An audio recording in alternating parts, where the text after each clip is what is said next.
ஒரு பெரிய சோகம் என்னன்னா, சிவகுமாரும் சிரிப்பிரியாவுமான ஜோடி படப்பிடிப்பு தளத்துல ஒரு அகங்காரமாக, ஆணவமாக, ஒரு திமிருத்தனமாக பேசுகிற பாணி சிரிப்பிரியாவுடைய பாணி. யாரையுமே அந்த அம்மா சாதாரணமாக எடுத்தெறிஞ்சு தான் பேசுமா. கேட்ட கேள்விக்கு பதில் அவ்வளோதான். சினிமா அப்படி அல்ல.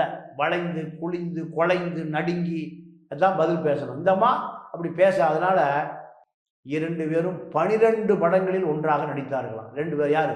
சிவகுமாரும் சிரிப்பிரியாவும் 12 படங்களில் ஒரு வார்த்தை கூட பேசிக் கொள்வதில்லை. வசனத்தை அந்த அம்மா ஒப்பிக்கும், இவர் வசனத்தை பேசுவார், என்ன டைலாகோ அது மட்டும்தான் இருக்குமே தவிர 12 வருடங்களாக ஒருவரை ஒருவர் என்ன சாப்பிட்டியா, எப்படி இருக்க, இந்த மாதிரி எந்த நலமும் விசாரிக்காமல் எத்தனை படம் நடி